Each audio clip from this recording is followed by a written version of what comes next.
reason behind calling the zombies walkers instead of just using the word zombies is that everyone watching the show is uniquely aware of the fact that anyone would know how to shoot them in the head and know the zombie rules. So you kind of have to imagine that The Walking Dead takes place in a world where zombie fiction never existed.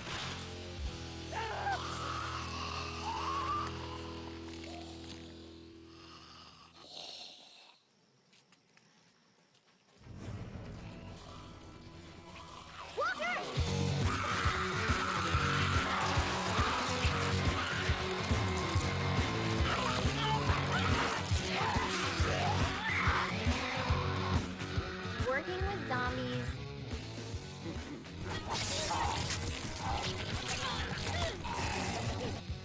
Oh, so disgusting.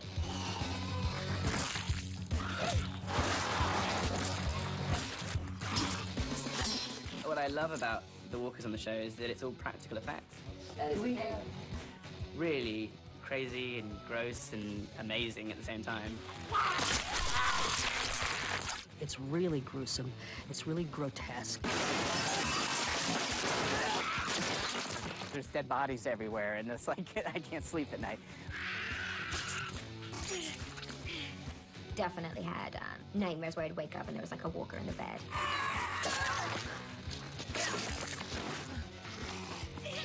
They keep coming up with new and interesting and disgusting ways to represent the walkers. I always picture something in my mind, and I quickly realized that my mind isn't as warped as Greg Nicotero's in his vision for what he wants out of these walkers, and they're always so much more brutal and disgusting and just like drippy, and the sound effects adding in there. It's some gruesome, gruesome stuff.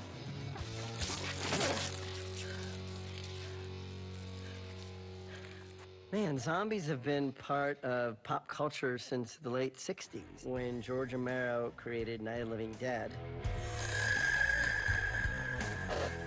It was a time in our culture and a time in filmmaking where people were pushing boundaries.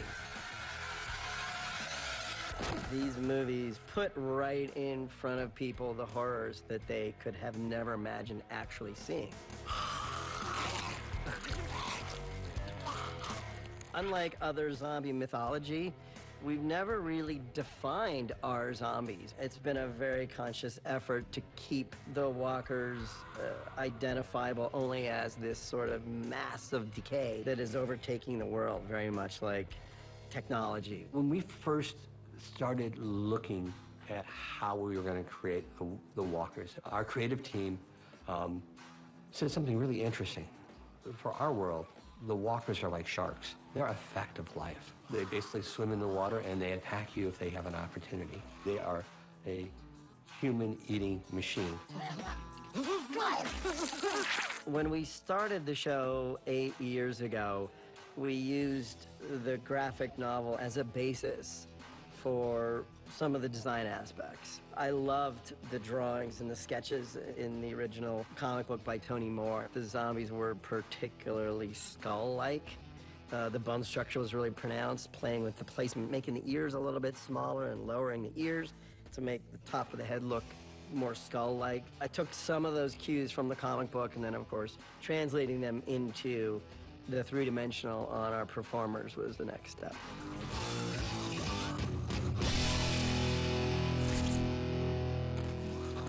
The Walking Dead takes place in a world where, when it comes to the zombie apocalypse, there's simple rules like it only affects people and not animals, so we don't have zombie dogs running around, which sometimes I regret because zombie dogs sounds cool as hell to me, but you know. Also, a zombie should never have a physical prowess that's more than what a reanimated corpse should have. So they should always be slow, they should always be weak. They should only be deadly if you're surprised by one or if there's a ton of them around you. One-on-one, humans always win.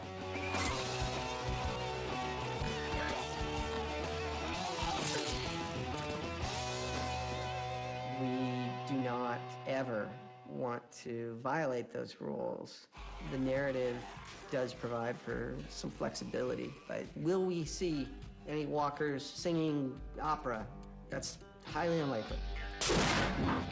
There's certain aspects that we try and think about. Could a walker do this? Could a walker not do that? But at this point in the show, we all have kind of become pretty good experts at deciding what is appropriate walker behavior for The Walking Dead. I think when we're thinking about walkers, they're not just this kind of cool genre horror element, which of course they are as well.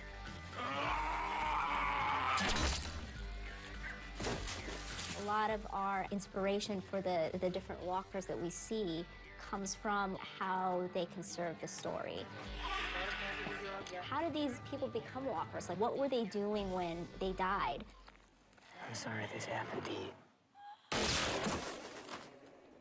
A lot of the other walkers in the first season, you could tell how long they had been around. If we see a walker that looks like it's been walking around for 2 years, it will be more decrepit. If it's tangled up in a tree limb and its entrails are wrapped around, that's telling the story about what our world is like. And most of the time, that's what we're doing. We're using these zombies to let the audience know what the state of the world is in and how severe it has decayed. We don't talk about time a lot on the show and really nail down exactly where we are in the zombie apocalypse, but the walkers in the beginning were a little bit fresher. You know, the world had just turned. When the series began, we were roughly 6 weeks into the zombie apocalypse. So knowing that we did not have a lot of opportunity to play up decomposition and decay, we played up damage. You know, bites in the face, bites in the throat. The only walker that you saw any significant decay was Bicycle Girl. Because she had been torn apart, she was laying in this park in the sun, unable to really move very much, which is why she looked so desiccated and leathery. Over time, the zombies are decaying, and so you are seeing cooler-looking zombies as we go from season to season. But whatever it is that has them up and walking around is slowing the decaying process substantially.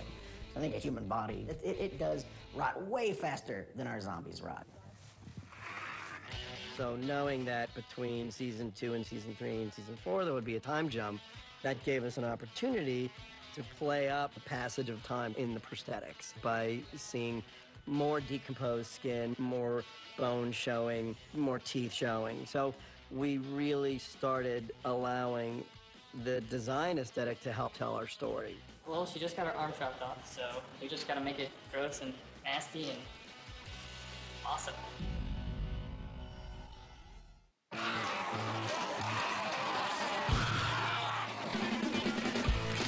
One of the fun things about this show is what Greg Nicotero, who is, you know, the zombie guru, and his team come up with every episode.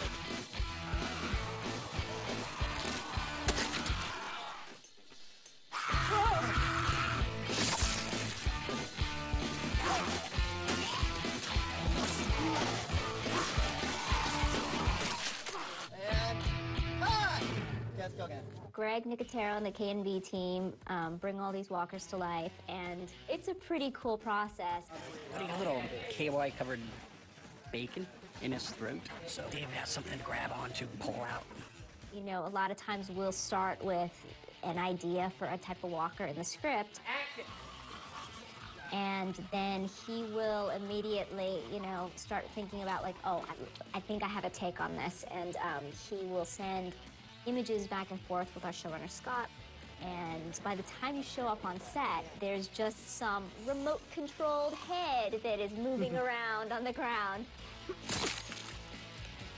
I'm pretty impressed by the entire set. They just, you know, they've got these chained and speared walkers and these heads on poles, so it's really exciting to get to see it all come to life.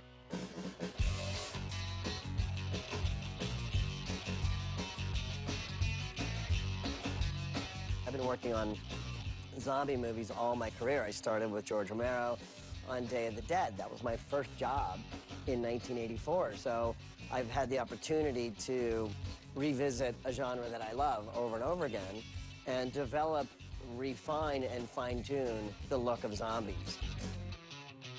One of the most exciting things about The Walking Dead is it really celebrates practical makeup effects. There's not a lot of digital zombies. Everything is practical. It's all done with prosthetics, foam latex, contact lenses, custom dentures. Because these are zombies, they've got a lot of detail to them. So we really have to get in there and really brush them in real good, capture all the detail and everything.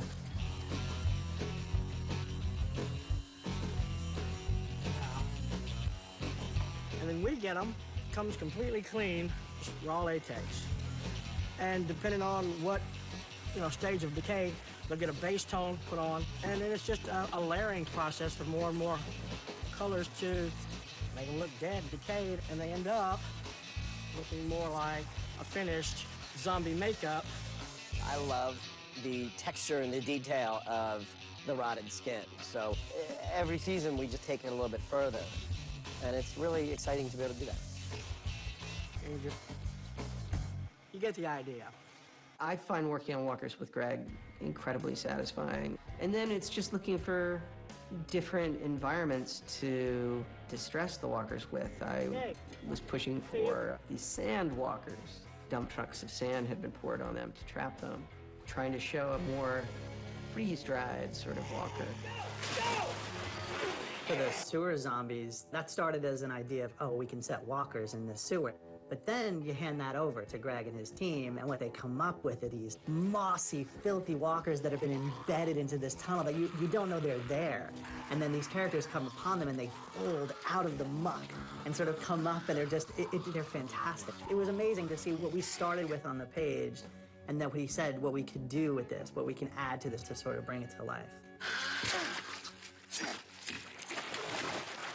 What I love about the walkers on the show is that it's all practical effects. Mostly, when you're having lunch next to someone who's a walker, that's what they look like, which is really crazy and gross and amazing at the same time. They're always walking like the walkers walk, and they're making their sounds, and it kind of helps keep the actors, I believe, in character and what they're doing, and makes it easier for them to inhabit the world that they're inhabiting. You know, Greg Nicotero, I gotta tell you, he's an awesome guy. He turned me into a walker. It only took like maybe an hour and a half. The eyes are always the tough part, putting the contacts in. We've done so many walkers over the years, and each season I have my favorite. There are instances on the show where we'll spend weeks and weeks building something, and it'll be on screen for 3 seconds. And then there are other instances where we spend a lot of time designing it, a lot of time troubleshooting how we're going to do it, and then once it's on screen, people remember it. So through the last 8 years, we've had a little bit of everything, I guess.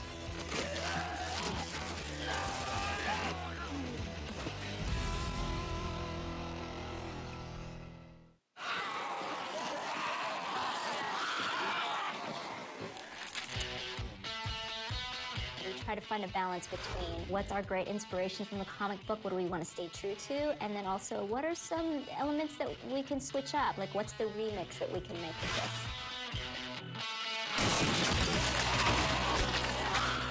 I think the general writer's room process is our showrunner, Scott, comes in. He usually has done a lot of work before the start of the season, thinking about, well, this is the stretch of the comic books we're going to talk about. Here are some of the big moments we want to hit.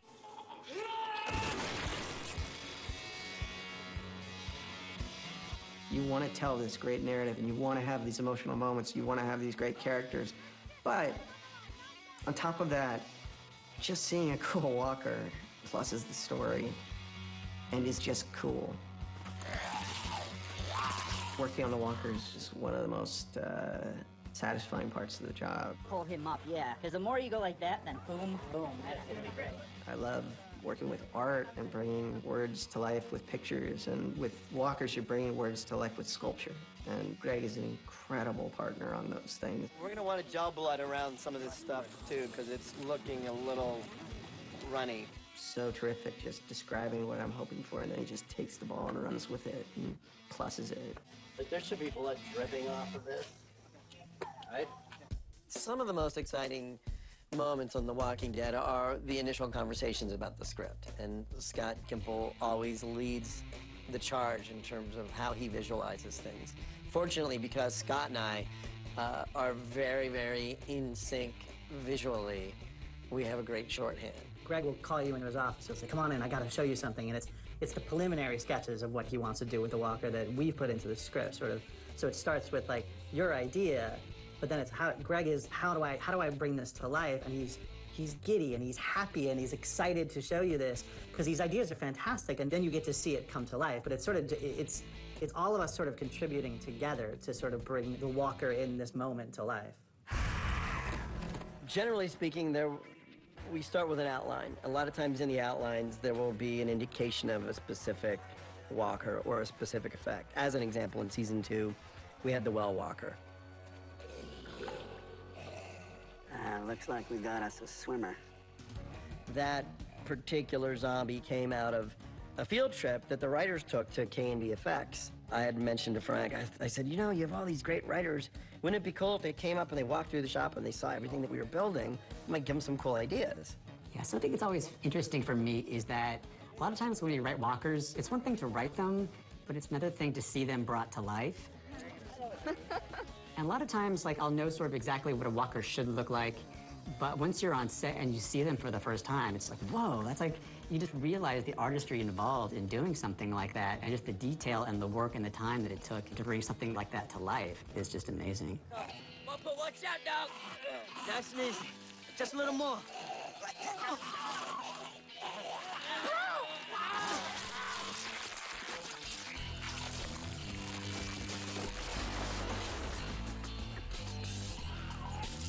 Some of my favorite walkers are the ones that come out of how we are telling a story.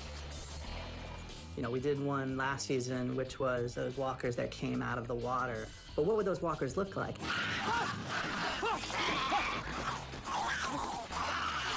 Some of that is the fun is when you see those walkers, you know the story. You know, oh, they've been in the water because they have barnacles attached to them and they have seaweed hanging off of them and they look like these horrible sea monsters that have come out of the water.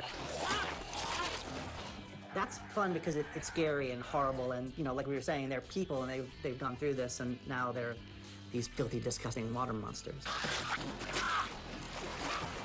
We're just always looking for those connections between the monsters that were once human walking the earth and then the actual living people that are still populating it.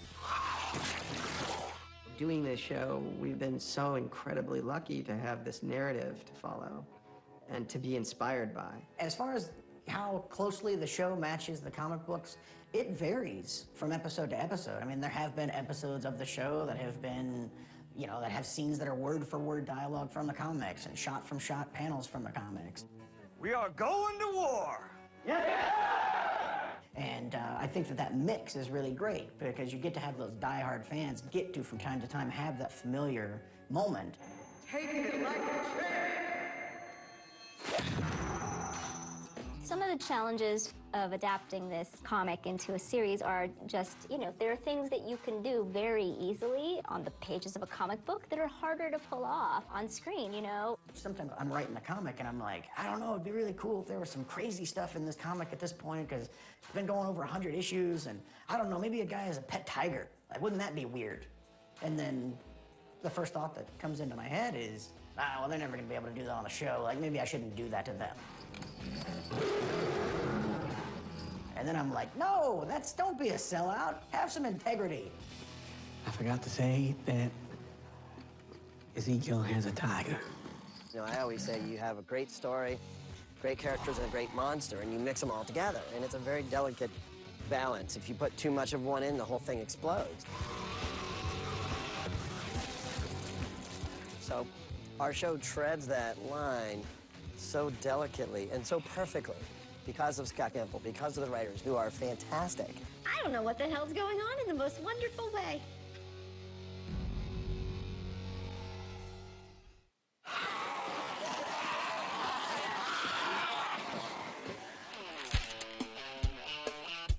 We really spend a lot of time to make sure that the look of the zombies is unique to The Walking Dead and something a little different than you usually see on television.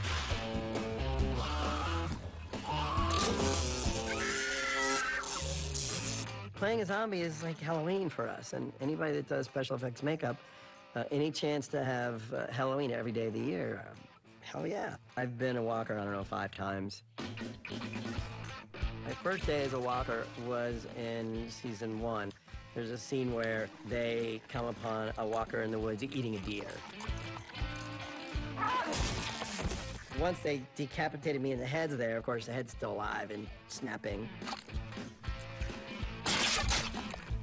I was Daryl Dixon's first zombie kill ever. It's gotta be the brain. Y'all know nothing? The performers that play our walkers, they're a dedicated bunch. They are completely immersed in foam latex and silicone and dentures and contact lenses, sometimes full-body prosthetics, and it's really challenging to put your head in the right mindset to have the endurance to do it. It's all stiff because of all the latex I put in it. So in a lot of instances, myself or my team will play our really difficult zombies. What I'm wearing underneath the costume is a cool suit.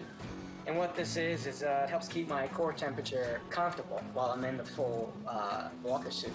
What it does is it clips into a hose that's hooked up to a tank with chilled water, and it pumps it through so the water runs up and down these tubes, which helps keep me, semi-comfortable in this crazy costume. I'll be in this all day, probably 12, 14 hours.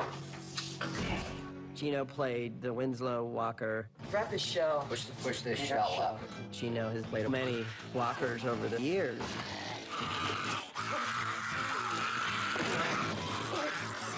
And it was because I knew he was a great performer. I knew he would understand how to bring the character life. Anything to keep the neck less tight will help. It's too tight? It's real tight. And would also have the endurance to do it. This suit's got So, I mean, there's 60, 70 pounds. It's not easy. Is he awake? Who, me? Gino, how you feeling? I'm okay. I was thinking about unicorns and butterflies and puppy dogs. Just don't put anything fresh because we don't want it to look too... Well, everything we got is kind of brown, that Good. dark brown. But let's make sure that it dries dark. Okay. Yeah, like we don't want any wet stuff. Because the whole point about this guy is he's been in there and other people have challenged. Yeah. So he's sort of people have been punctured and up. Yep. I have so many people. Oh, I want to come down and be a zombie. It's gonna be so much fun. I mean, the idea of it, I think, is a lot more romantic than actually doing it. He didn't volunteer. I sort of volunteered him without him knowing about it. Ah! I tried to get back there. I know, he's trying to get back at me. This season's been very different because it hasn't just been about masses of walkers, but each walker has a very specific backstory. And in this instance, this is sort of our Thunderdome walker, where he's put in the heaps as an attempt to dissuade other people from challenging the leader. It's a full upper body prosthetic with the helmet. All these are rubber with a little bit of reinforcement in them. It probably took about 6 weeks from the initial concept of that zombie until we were able to shoot it. And that was a bit of a luxury. We usually don't get that kind of time to build stuff on the show. So part of what I bring to the show is the ability to brainstorm great gags, understanding how much time we have to pull them off. As soon as you're ready to go, we're going. I'm ready. Gino gets used a lot for these types of walker stunts because he has such astounding stamina. You see the illustrations on the page. When you see it come to life, it's really cool. Keep coming. Helmet. Trying to bite at him. Can I grab him at all? You would be stabbing him if you grabbed him. The scenes we're seeing today, we've kind of found ourselves in this very interesting, kind of surreal world of junk people, garbage people. And to win over their trust, you have to go through a certain trial and fight this insane-looking walker that comes right out of, the minds of some very twisted individuals. It's not from the comic, it's completely from Scott's imagination. What Winslow ended up looking like was just this wild, crazy walker with just spikes coming out of everywhere. And I remember thinking this is like a walker unlike anything we've ever done on this show, and this is gonna be a walker that people are definitely gonna remember. Wow. Gino was the real star of that day. It's still great to this day to have Andy or Norman pull me aside and go, dude, that one's great. Open your mouth. So when the actors who have seen thousands and thousands of zombie makeups over the last 7 years, they still compliment us on a particular makeup, to me means that they still love it as much as we love it. Thank you. Thanks, guys.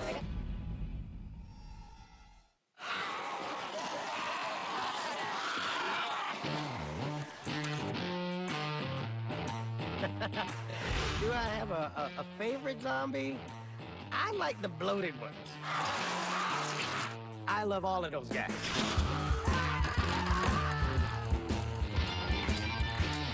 We've had so many cool walkers that I think it'll always be really difficult to top Bicycle Girl from the pilot.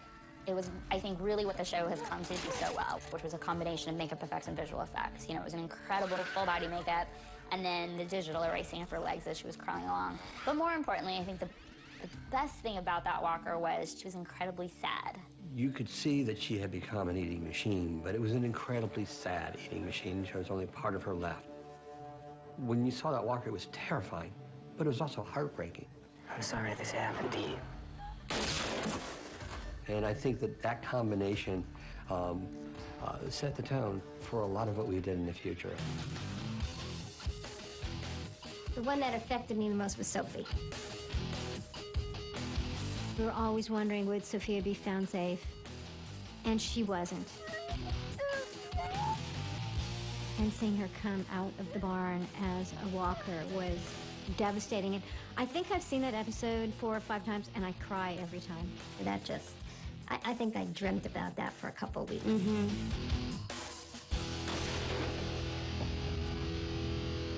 My favorite walker was one of the ones that comes out of the barn. He was just sort of innocent and like he just came out of an attic and had no idea what was happening and happy to be here. And he was like a puppy. It was the sweetest thing. I'm like, this is the cutest walker I've ever seen. I wanted to take him home. I really like the Cherokee Rose walker. He's creeping up on me like this, and I had to pull a crossbow out of a bag, and I flip around right at the last moment, just get him. And then do like a double take. There was like a Cherokee Rose flower growing in it. Oh, he's got a flower in his stomach. I kind of like that one. My favorite walker, I mean, it was before I was on the show, but I really loved the well walker. I just loved him. Just thought he was adorable. I think everyone forgets about it because it was so long ago, but I thought it looked so cool with all the maggots like crawling out of it, and it was super bloated, and it's hands down always been my favorite walker.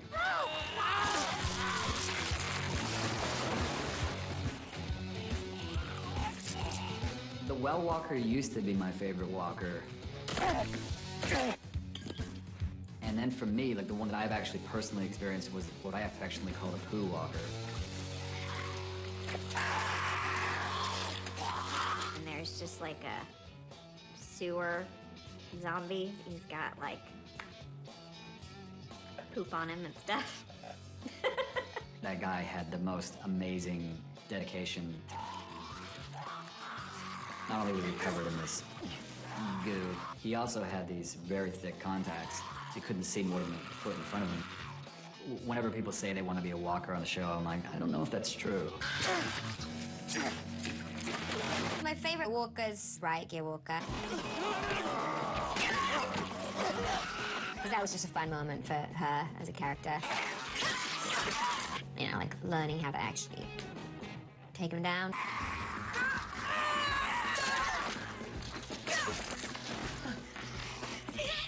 I remember watching season 3 as a fan and seeing Michonne for the first time. And our introduction to Michonne's pets. They didn't have jaws, so they couldn't bite anyone. They didn't have any arms, so they couldn't grab anyone. And they were on these chains. And here was this woman who seemed so powerful and almost mystical in a way. I think to this day, when I think of like walkers that are unlike any others, I always go back to Michonne's pets. My favorite walker so far has to be Winslow. He was the first weaponized walker, and he was my Winslow. I call him the heavy metal walker, the one that Rick gets in the fight with at the, with the garbage people's little lair. I love that guy. I thought the season 6 premiere, where the walker's moving through the 2 trucks and like half his skin rips off. So that was really cool. They keep coming up with new and interesting and disgusting ways to represent the walkers. My favorite walkers were the food bank, water-logged, bloated walkers from my first episode. They were particularly ghastly.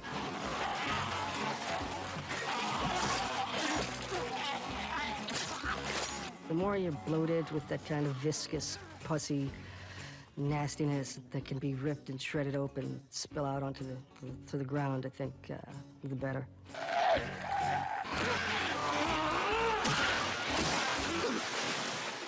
All of the zombies that got killed with the clothesline and going down the highway with Michonne and Rick. Those are the ones that seem to stick out in my mind.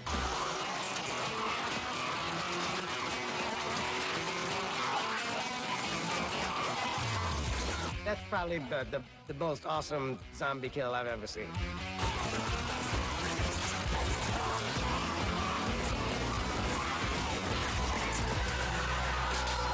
Sasha is my favorite walker. It's poison. It'll bring about certain death in approximately 20 to 30 minutes. Because it's the first time that you actually root for a walker. You're not gonna believe this crap. Holy goddamn! Because I decided this is how I can take him out. I knew he'd be the one to open the door, and I wanted to get him. And that was my plan. This is how I can, do my part to save the world.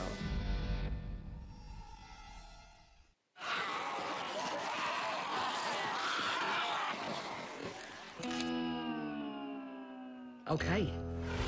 If there was a zombie apocalypse, I'll probably be in Trinidad, because that's where my family are from, and I love it there. And why wouldn't you want to be in Trinidad?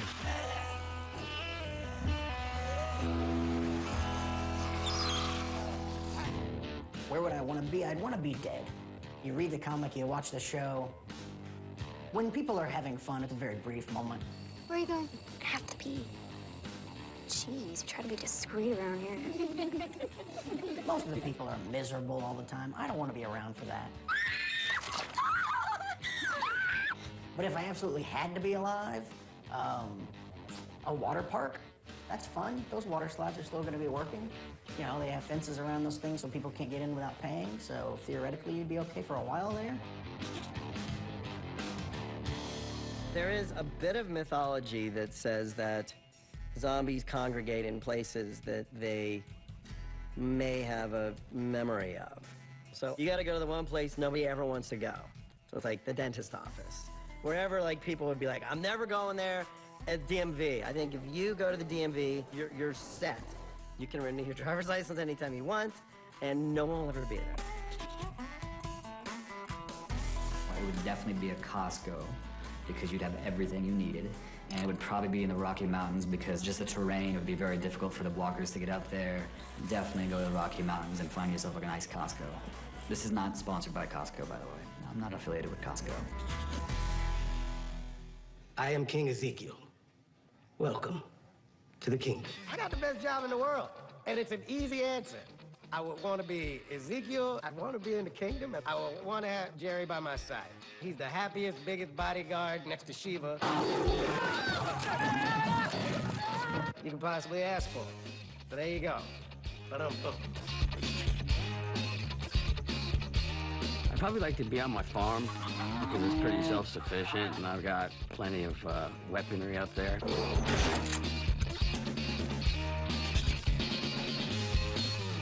I would want to be on a tropical island. There would be less people there. I would want to be on an island. I just think that you could really have a secure situation there.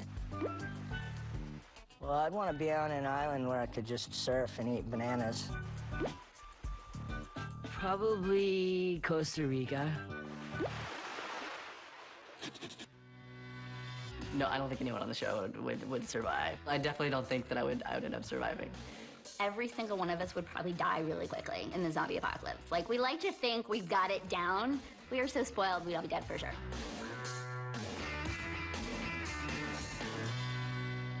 And the character I would want with me, that's tough because they're all useful in many ways. I think I would want Carol. I'd want Carol because she's cool and she's really resourceful. She can make cookies. I don't know how to cook, so, you know, that's good. For me, I would want Michonne, because she can kick ass and protect me. Let's just say I'm not married.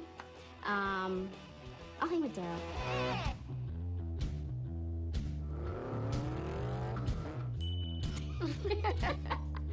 I take Glenn, Daryl. I take anyone that wants to surf with me. Rick, Carol, all of them. I love them all. I take them all there. We'd eat bananas and coconut and surf all the time. I would say Andy, but he always gives me crap that he's a better surfer than me, which he is, because he's been surfing way longer than me. So forget Andy for that reason. I would like somebody who was both protective, brilliant, strong. I would probably pick Michonne. Well, I'd be with Daryl, and Daryl's a badass. Plus, you know, we could ride motorcycles together. I could bring Jeff, because he and I could ride dirt bikes through Costa Rica. That would be fun, but then Andy would be pissed. I'd probably have Michonne around, just because, you know, she's real tough and would protect me, because I'm a weakling. I'd want Michonne by my side. She is the biggest badass with that sword of hers. And I think she'd be good company, too. I think I'd have to go with my girl, Sonequa. I miss her so much right now, so she's who's on my mind. So she's who's on my mind, so she's who I'm going with right now. I would want to have Andrew Lincoln. He's a leader. I think he'd be a good partner to run with in a zombie apocalypse. And Norman has acquitted himself quite well with the crossbow at this point. And so he might be kind of good to have around as well, but I think I'd want all of Andrew's attention, so maybe Norman can, yeah, we pass on Norman. I'd probably go with Carol, with Melissa.